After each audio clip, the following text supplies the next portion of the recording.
السلام عليكم ورحمة الله تعالى وبركاته. وعليكم السلام. الحمد لله الأكرم الذي خلق الإنسان وكرمه وعلمه من البيان علمه من البيان ما لم يعلم فسبحان الذي لا يحصى امتلاله باللسان ولا بالقلم ونشهد أن لا إله إلا الله وحده لا شريك له ونشهد أن سيدنا وحبيبنا ومولانا محمدا عبده ورسوله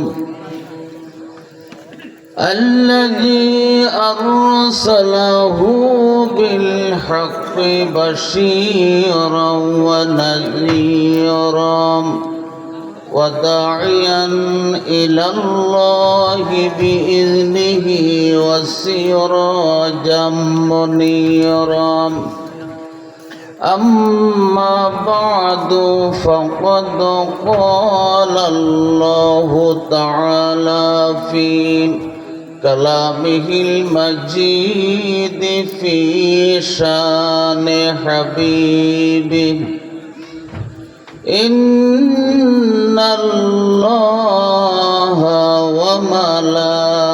وملائكته يصلون على النبي يا أيها الذين آمنوا صلوا عليه وسلموا تسليما اللهم صل على سيدنا مولانا محمد وعلى آل سيدنا সকলে রাসূলের মহব্বতে জবান খুলে উচ্চ আওয়াজে পড়তে হবে আল্লাহুম্মা সাল্লি আলা সাইয়্যিদিনা মাওলানা মুহাম্মদ ওয়া আলা আলি সাইয়্যিদিনা مشرق حب محمد مطلع دیوان امام مطلع خورشید شقاش سینہ سوزان ما بلغ العلا بکمالہ كشف الدجى بجماله حسنت جميع خصاله صلوا عليه وآله سبحان الله والحمد لله لا إله إلا الله سبحان الله والحمد لله لا إله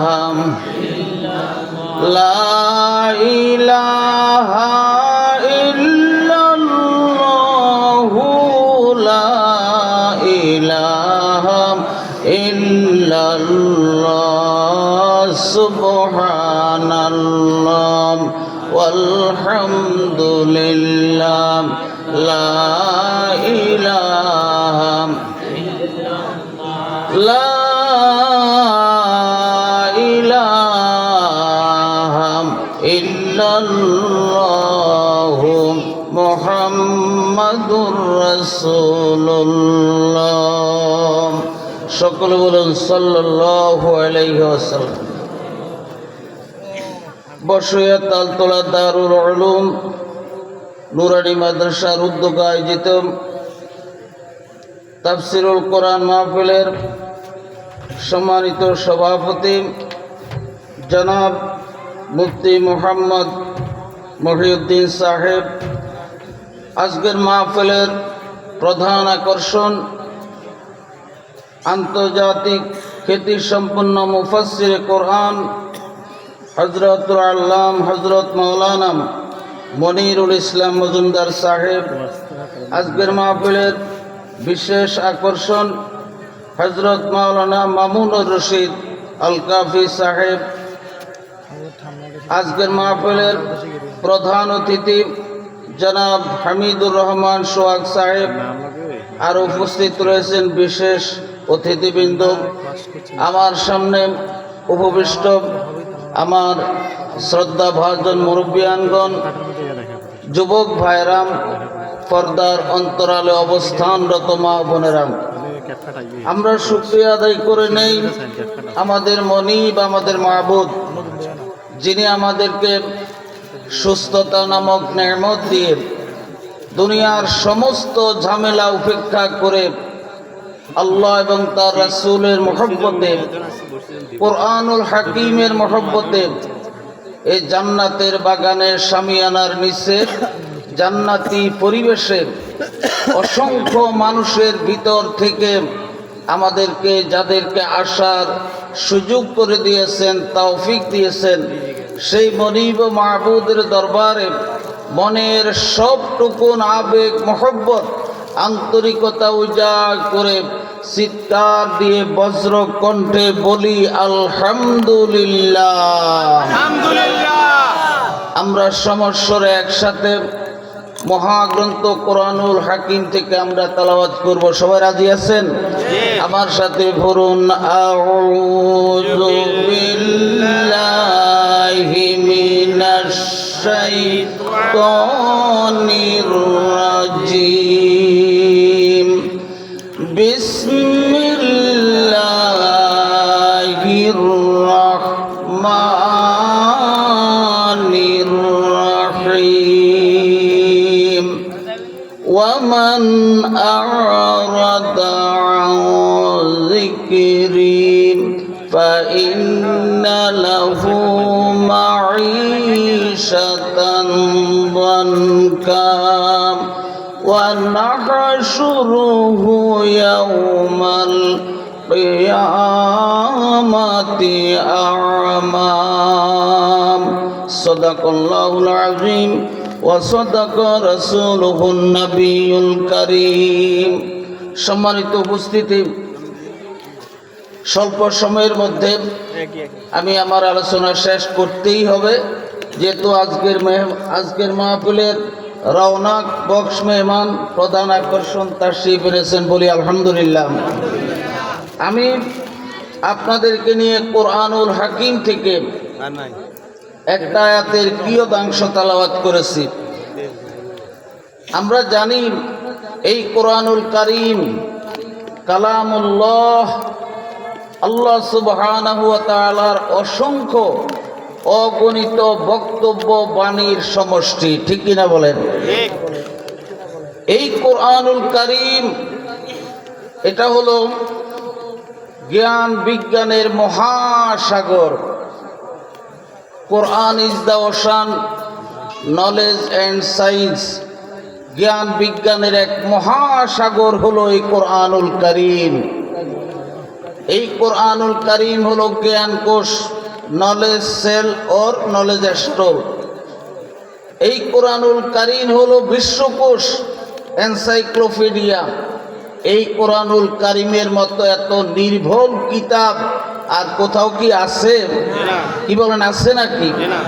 এই কোরআনুল হাকিমের মধ্যে আল্লাহ যে বক্তব্য দিয়েছেন, তাম পৃথিবীর জাতি ধর্ম বর্ণ নির্বিশেষে মানুষ বলতে যাদেরকে বোঝায়, সমস্ত মানুষের হেদায়েতের জন্যে আল্লাহ সুবহানাহু ওয়া তাআলা জিবরাইল আলাইহিস সালামের মাধ্যমে সমস্ত নবীর যিনি ইমামুল মুরসালিন, সৈয়দুল মুরসালিন, সমস্ত নবীর সর্দার, লিডার অফ অল প্রফেট, সমস্ত নবীর নবুয়তের সবার সভাপতি নবী মুহাম্মদুর রাসূলুল্লাহ সাল্লাল্লাহু আলাইহি ওয়াসাল্লামের উপরে আল্লাহ নাযিল করেছেন।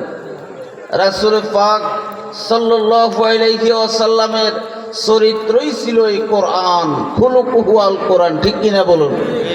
এই কোরআনুল কারীম দিয়েই রাসূল জীবনে সব কিছু করেছেন, না অন্য কিছু দিয়ে? দি rise of Islam was caused by the greatest revolution of the history of the world. বিশ্বের ইতিহাসের জন্য মহা সৌভাগ্য, তারা মুহাম্মদ সাল্লাল্লাহু আলাইহি ওয়াসাল্লামের মতো একজন মহামনীষীকে তারা পেয়েছে। The rise of Islam was caused by the greatest revolution of the history of the world. তিনি একসাথে তিনটা কাজ করেছেন। একটা বিশাল সাম্রাজ্য তিনি প্রতিষ্ঠা করেছেন, একটা আদর্শবান জাতি তিনি প্রতিষ্ঠা করে গেছেন, একটা সুমহান ধর্ম জীবন ব্যবস্থা ইসলাম এই কোরআনুল কারীম দিয়ে বিশ্ববাসীর সামনে উপহার দিয়ে দুনিয়া থেকে বিদায় হয়ে গেছেন। আজকে এই কোরআন সেই নবীর উম্মতের সামনে, ঠিক কিনা বলেন?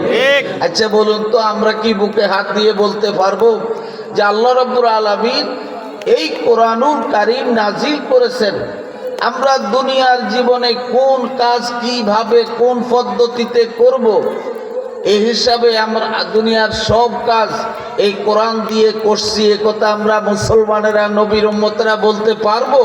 পারবো। কেউ কেউ আমরা এই কোরআনকে সীমাবদ্ধ রেখেছি শুধুমাত্র তালাওয়াতের মাধ্যমে, কেউ সীমাবদ্ধ রেখেছি এই কোরআনকে বুঝার মাধ্যমে। আসলে যে এই কোরআন আওয়ার কনস্টিটিউশন, আমাদের সংবিধান, জীবনের সব ক্ষেত্র বিভাগে, ইন ফ্যামিলি লাইফ, আমরা পারিবারিক জীবনে এই কোরআনের বিধান অনুসরণ করতে হবে। ইন সোশ্যাল লাইফ, সামাজিক জীবনে অনুসরণ করতে হবে। ইন স্টেট লাইফ, রাষ্ট্রীয় জীবনে কোরআনকে অনুসরণ করতেই হবে। ইন পলিটিক্যাল লাইফ, রাজনৈতিক জীবনেও এই কোরআনকে অনুসরণ করতে হবে। ইন ইন্টারন্যাশনাল লাইফ, আন্তর্জাতিক জীবনেও এই কোরআনকে অনুসরণ করতে হবে, হবে কিনা বলেন? আমরা মুসলমানেরা কি তা করছি? আমরা মুসলমানেরা এই কোরআনের সাথে আমাদের আচরণ কি রকম জানেন? অনেক মুসলমান আমরা কোরআন পড়তে জানি না, ঠিক কিনা বলেন? অনেক মুসলমান তালাওয়াতে জানি না, আর কেউ এমন তালাওয়াত করি তালাওয়াতকারীর উপরে আল্লাহর লানত বর্ষিত হতে থাকে, বলে নাউজুবিল্লাহ।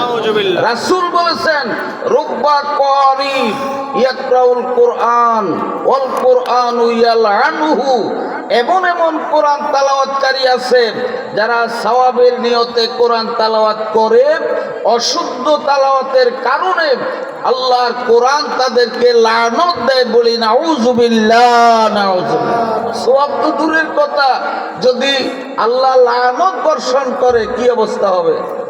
এই জন্য কোরআনুল কারীম তালাওয়াত করলে সহি শুদ্ধভাবে তালাওয়াত করতে হবে। এই জন্য মাদ্রাসার প্রয়োজন আছে কি নাই বলেন? নুরানি মাদ্রাসা, দারুল উলুম মাদ্রাসার প্রয়োজন আছে কি নাই? অপরিহার্য। কারণ এই মাদ্রাসার মধ্যে আপনাদের সন্তানেরা যখন পড়তে আসবে, বিশুদ্ধভাবে কোরআন শিক্ষা দেওয়া হবে। আল্লাহ রাব্বুল আলামিন কোরআনুল কারীমের মধ্যে স্পষ্ট ভাষায় ওয়াজ করেছেন, ওয়ারাত্তিলিল কুরআনা তারতিলা। যখন কোরআনুল কারীম তেলাওয়াত করবে, নির্ভুল বিশুদ্ধভাবে কোরআনুল কারীম তেলাওয়াত করতে হবে। যদি বিশুদ্ধভাবে কোরআনুল কারীম তেলাওয়াত করা না হয়, সওয়াব তো হবেই না, গুনাহ তো হবেই হবে, আল্লাহর লানত বর্ষিত হবে। বলেন নাউযুবিল্লাহ। আমার ভাইরা, বলতেছিলাম অসংখ্য মুসলমান এই কোরআন থেকে মুখ ফিরিয়ে নিয়েছে। ওয়ামান আরাদা আন যিকরি ফাইন্না লাহু মাঈশাতান দানকাম। আল্লাহ কোরআনে বলেন, আমার জিকির থেকে, আমার কোরআন থেকে যারা মুখ ফিরিয়ে নিল, অর্থাৎ কোরআন শিক্ষা করলো না, কোরআনের অর্থ বুঝলো না, সন্তানকে কোরআন শিক্ষা দিল না, আমার দেওয়া সম্পদ দিয়ে কোরআনের প্রতিষ্ঠান প্রতিষ্ঠিত করলো না, এই কোরআন দিয়ে জীবন গঠন করলো না, এমনি ভাবে আমার কোরআনকে, কোরআন থেকে যারা মুখ ফিরিয়ে নিয়েছে, কোরআনকে রাজ করেছে, দুনিয়ার জীবনে তাদের সংকীর্ণতা অভাব দূর হবে না।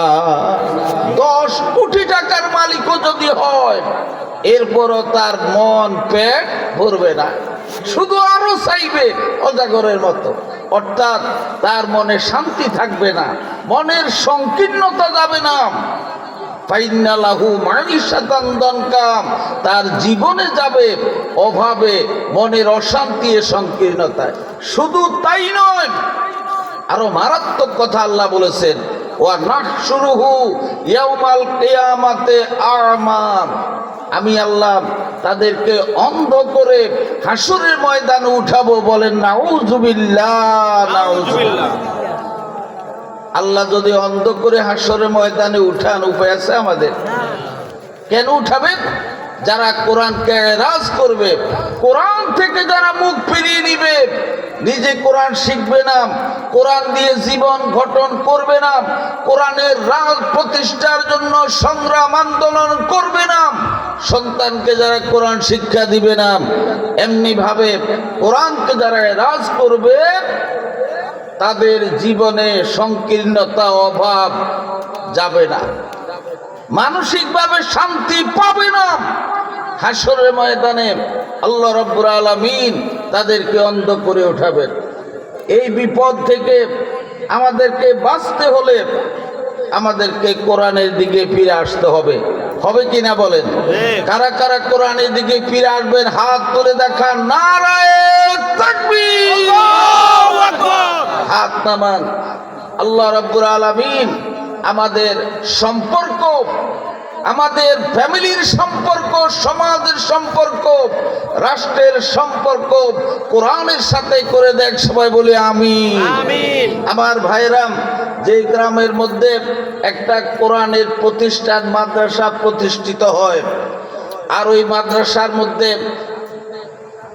ওস্তাদগণ ছাত্রদেরকে কোরআন শিক্ষা দিয়ে থাকেন, অবিরাম ভাবে আল্লাহর রহমত ওই গ্রামের মধ্যে নাজিল হতে থাকে। বলেন সুবহানাল্লাহ, সুবহানাল্লাহ। রহমতের পাওয়ার হাউস মাদ্রাসাগুলো, যেহেতু সেখানে কোরআন শিক্ষা দেওয়া হয়। আল্লাহ রাব্বুল আলামিন কোরআনুল কারীমের মধ্যে বলেন, ওয়া ইযা কুরিয়াল কুরআন ফাসতামিউ লাহু ওয়া আনসিতু লাআল্লাকুম তুরহামুন। যেখানে কোরআন শিক্ষা দেওয়া হয়, কোরআনের তাফসীর আলোচনা হয়, কোরআনের তালিম হয়, ওই জায়গার মধ্যে যখন তোমার সামনে কোরআনের তাফসীর হবে, আলোচনা হবে, কোরআনের তালিম হবে, তখন তুমি কি করবে? ফাসতামিউ লাহু, একবারে দিলের কান দিয়ে কোরআনের আলোচনা কথাগুলো শুনতে হবে। এই যে সামরার কান, আরো একটা কান আছে, কিন্তু সেটা হলো দিলের কান। ওয়ানসিতু, এবং তোমরা চুপ থাকো। কোরআনের আলোচনার সময় কোনো কথাবার্তা বলতে পারবে না। অমনোযোগিতা পরিহার করতে হবে, দিলের কান দিয়ে শুনতে হবে। অবশ্যই অবশ্যই আল্লাহর খাস রহমত তোমাদের উপরে নাজিল হবে। বলেন সুবহানাল্লাহ, সুবহানাল্লাহ। আপনার সন্তানকে যদি কোরআন শিক্ষা দেন, আপনার সন্তান আপনার ঘরে কোরআন তেলাওয়াত অবশ্যই করবে, আর আল্লাহর রহমত আপনার ঘরে বর্ষণ হতে থাকবে। আল্লাহর রহমত যেই ঘরে বর্ষণ হবে, ওই ঘরের মধ্যে অশান্তি থাকবে, শুধু শান্তি আর শান্তি থাকবে। যেই সমাজ কোরআন দিয়ে চলবে, যেই রাষ্ট্র কোরআন দিয়ে পরিচালিত হবে, ওই সমাজ এবং রাষ্ট্রের মধ্যে আল্লাহর খাস রহমত নাজিল হতে থাকবে। বলেন সুবহানাল্লাহ। কোনো শান্তি ওই সমাজে ওই রাষ্ট্রে থাকবে না। অমুসলিম যারা, তাদের কথা কি আর বলবো। আমরা যারা মুসলমান, অনেক মুসলমান আছে কোরআনের রাজনীতির কথা বললে তার ভালো লাগে না। কারণ আপনি রাজনীতি করবেন, আমিও করব, সবাই আমরা রাজনীতি করি। আমার রাজনীতির মধ্যে যদি ইসলাম না থাকে, নবীর সুন্নত তরিকা আদর্শ যদি না থাকে, আমার রাজনীতির মধ্যে যদি কোরআন না থাকে, আমি তো মুসলমান। আর ওই রাজনীতির অবস্থা কেমন হবে? ইসলাম বিরোধী হবে, কোরআন বিরোধী হবে, নবীর সুন্নত তরিকা আদর্শের বিরোধী হবে। আল্লাহর সন্তুষ্টি অর্জন করা যাবে না, দুনিয়াতে শান্তি পাওয়া যাবে না। আমার ভাইরা, তাবলীগের ভাইরা বলেন যে একটা সুন্নত, মরা সুন্নত জিন্দা করলে 100 গলা কাটা শহীদের সওয়াব। কথাটার মধ্যে যদিও বিকৃতি আছে, 2 হাদিস থেকে 2টা অংশ এনে এই কথাটা বানানো হয়েছে। যেখানে 100 শহীদের কথা বলা হয়েছে, ওইখানে জিন্দা শব্দটার কথা নাই। রাসূল বলেছেন, মান তামাসসাকা সুন্নতি ইনদা ফাসাদি উম্মতি। যারা যখন আমার উম্মতেরা ফিতনা ফাসাদে জড়িয়ে পড়বে, ওই সময় যারা আমার সুন্নতকে আমলের মাধ্যমে আঁকড়িয়ে ধরে থাকবে, তাদের আমল নামায় 100 শহীদের সওয়াব লেখা হবে। আর সুন্নত জিন্দার হাদিস হলো অনেক অন্যটা। মান আহিয়া সুন্নাতুম মিন সুন্নতি কদ উমিতাত বাদি, এটা হলো অন্য হাদিসে। নবী আমার বলেন, আমার একটা সুন্নাত আমার উম্মতের আমলের মধ্যে নাই, এটা একবারে মরে গেছে। এমন একটা আমার মরা সুন্নতের কেউ যদি জিন্দা করে, অর্থাৎ আমার উম্মতের আমলের মধ্যে যদি চালু করে, ওই সুন্নাতটার উপরে যারা আমল করবে, আমলকারী যেই পরিমাণ সওয়াব পাবে, যে সুন্নতটারে চালু করলো তার আমল নামায় সমান সওয়াব আল্লাহ দান করবেন। বলেন সুবহানাল্লাহ। এখন আমরা যদি তাবলীগের ভাইদের কথা সত্য ধরে নেই, একটা মরা সুন্নত জিন্দা করলে 100 শহীদের সওয়াব, তাইলে আমি বলবো এই যে টুপি মাথায় দেওয়া সুন্নত, এটা কি, এটা মরে নাই? কি বলেন, মরছে? লম্বা জামা সুন্নতি জামা, এটা মরে নাই। যদিও সবাই ব্যবহার করে না, অনেকেই ব্যবহার করে। এরপরে দাড়ি নবীর সুন্নত, এটাও মরে নাই, এটাও কিন্তু উম্মতের আমলের মধ্যে আছে। নবীর এমন একটা সুন্নাত আছে যেটা মরে গেছে, এইটা কেউ জিন্দা করার চেষ্টা না করলে উপায় নাই। সেটা কোন সুন্নত? আমাদের নবী কোরআন দিয়া মদিনার জীবনে রাষ্ট্র চালাইছেন, আল্লাহর নির্দেশ হিসাবে ফরজ, আর নবী যেটা করেছেন এই হিসাবে সুন্নাত। নবীর মদিনায় কোরআন দিয়া রাষ্ট্র চালানোর এই সুন্নতটা জিন্দা নাই। এই সুন্নতটা যদি জিন্দা করা যায়, আল্লাহর কসম করে বলতে পারি, সমাজে রাষ্ট্রে শান্তির বাতাস বইতে থাকবে, চোরি থাকবে না, ডাকাতি থাকবে না, ক্রাইম সন্ত্রাস থাকবে না, জুলুম থাকবে না, নির্যাতন নিপীড়ন থাকবে না, ধনী গরিব সাদা কালো সবাই শান্তির পরিবেশের মধ্যে নিজের অধিকার নিয়ে বসবাস করতে পারবে। বলেন সুবহানাল্লাহ। আমার ভাইরা, নবীর এই মরা সুন্নতটাকে জিন্দা করার জন্য চেষ্টা করো, সব উম্মতের উপরে অপরিহার্য দায়িত্ব, ঠিক কিনা বলেন? আমার ভাইরা, তাই বলতেছিলাম, কোরআন থেকে যারা মুখ ফিরিয়ে নিয়েছে, কোরআনকে যারা এরাজ করেছে, এদের জীবনে অভাব যাবে না। আর হাসরের ময়দানে আল্লাহ রাব্বুল আলামিন তাদেরকে অন্ধ করে হাসরের ময়দানে উঠাবেন। কত বিপজ্জনক জায়গা সময় হবে হাসরের ময়দান, যেখানে নবীরা বলবে ইয়া রব্বি নাফসি, ইয়া রব্বি নাফসি, অথচ নবীরা তো নিষ্পাপ। আল আম্বিয়া মাসুমুন, নবীরা নিষ্পাপ। সেই নবীরা বলবে ইয়া রব্বি নাফসি, ইয়া রব্বি নাফসি, এমন বিভীষিকাময় পরিবেশ পরিস্থিতি হাসরের ময়দানে সৃষ্টি হবে। তখন যদি আল্লাহ কোরআনকে দুনিয়াতে রাজ করার কারণে অন্ধ করে উঠান, আমাদের কি অবস্থা হবে? এই জন্য কোরআনের দিকে ফিরে আসতে হবে। এই গ্রামের মধ্যে এই দারুল উলুম নুরানি মাদ্রাসা প্রতিষ্ঠিত হোক, আপনারা কি সবাই চান? এই মাদ্রাসা চালু রাখতে হলে আপনারা জানেন, ওস্তাদ, শিক্ষক, মুআল্লিম যাই বলেন, শিক্ষক ছাড়া মাদ্রাসা চালানো যাবে? কি বলেন, যাবে? যাবে না। আপনি শিক্ষক রাখলে অবশ্যই তাকে বেতন বলেন, ভাতা বলেন, সম্মানী বলেন, যাই বলেন, তাকে দিতেই হবে, যেহেতু তার ফ্যামিলি আছে, ঠিক কিনা বলেন? অর্থাৎ একটা গাড়ি, রেলগাড়ি বলি আর বাস বলি, চাকা ছাড়া কি গাড়ি চলে? কি বলেন, চলবে চাকা ছাড়া? বিমানেরও কিন্তু চাকা আছে, নামার সময় ওগুলা ছেড়ে দেয়। চাকা ছাড়া কোনো যানবাহন চলতে পারে না। তদ্রূপ কোন প্রতিষ্ঠান সম্পদ ছাড়া, টাকা ছাড়া, অর্থ ছাড়াও চলতে পারে না, সম্ভব না।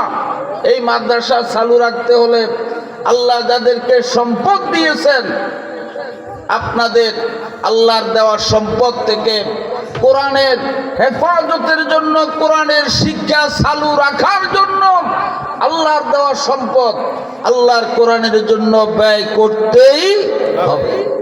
সম্পদ থাকলে কিন্তু আল্লাহর রাস্তায় ব্যয় করা যায় না। এটা হলো ভাগ্যের ব্যাপার, কিসমতের ব্যাপার। সামনে প্লেটের মধ্যে অনেক দামি খানা, শুধু এই 5 কাঁটাওয়ালা চামচ, এই আঙ্গুলগুলা লাগাবে আর মুখে দিবে। কিসমতে যদি না থাকে, প্লেটের খানা মুখে দিয়ে খাওয়া যাবে? কি বলেন, খাওয়া যাবে? কিসমতে থাকতে হবে। সম্পদ থাকলেই কিন্তু আল্লাহর রাস্তায় দান করা যায় না, এটা কিসমতে, তকদিরে, ভাগ্যে থাকতে হয়। এই জন্য আল্লাহর কোরআনের সাথে সম্পর্ক সৃষ্টি হলে কৃপণতা করা যাবে না। যে আল্লাহ আপনাকে সম্পদ দিয়েছেন, যিনি দিতে পারেন তিনি নিতেও পারেন, কিনা বলেন? যার দেওয়ার ক্ষমতা আছে তার নেওয়ারও ক্ষমতা আছে। এই জন্য আপনি যদি আল্লাহর দেওয়া সম্পদ, আল্লাহর কোরআনের শিক্ষা চালু রাখার জন্য যদি খরচ করেন, ব্যয় করেন, আল্লাহ খুশি হয়ে যাবেন। আল্লাহ আপনাকে আরো সম্পদ দিবেন, যেহেতু আল্লাহ বলেছেন লাইন শাকারতুম লাযিদান্নাকুম, তোমরা যদি শুকরিয়া আদায় করো আমি তোমাদের জন্য নেয়ামত আরো অবশ্যই বাড়িয়ে দিব। আর যদি কৃপণতা করো, বোখালতি করো, মনে রেখো আমি দিতে জানি, নিতেও জানি। এই জন্য কবি বলেন, নদীরে কুল ভাঙ্গে ওই কুল গড়ে, এই তো নদীর খেলা, সকাল বেলা আমি রে ভাই ফকির সন্ধ্যা বেলা। নদী একবারে ভাঙতে ভাঙতে অনেক দূরে যায়, দালান কোটা, ঘর দরজা যত বড় শেষ। রাজার বাড়ি নদী ভেঙে শেষ করে দিয়েছে, বিলীন হয়ে গেছে। সকালবেলার আমির, বিকাল বেলা সে ফকির হয়ে গেছে, তার সব সম্পদ নদীর মধ্যে বিলীন হয়ে গেছে।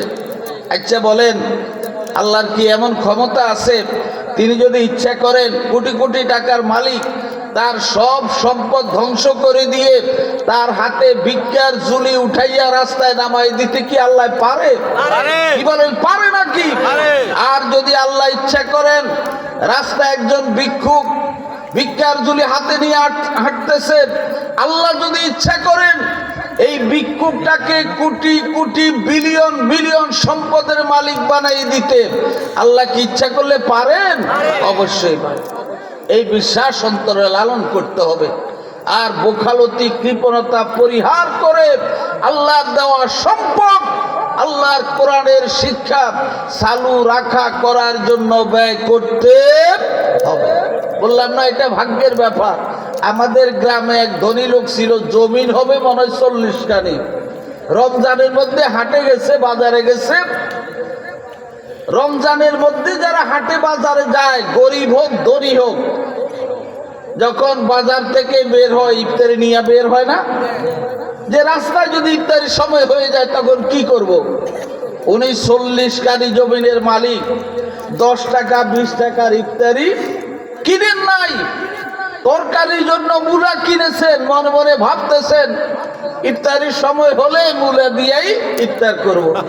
ওনার সাথে আরেক গরিব লোক, উনি বদলা দিয়ে খায়, উনি 10-20 টাকার ইফতারি নিয়ে ওনার সাথে বের হয়েছে। রাস্তায় যখন এসেছে ইফতারের সময় হয়ে গেছে, এখন দুইজন বসে গেছে ইফতার করার জন্য। যেই লোকটা গরিব বদলা দিয়া সংসার চালায়, ওই লোকটা ইফতারি বের করে ইফতারি খাওয়া শুরু করছে। আর ওই ধনী লোকটা 10-20 টাকার ইফতারি বুটমুড়ি লয় নাই, তরকারির জন্য মূলা কিনেছে, ওই মূলা দিয়ে ইফতার শুরু করে দিয়েছে। দেখছেন অবস্থা? সারাদিন গলা রয়েছে শুকাইয়া, একার বাস্তব ঘটনা।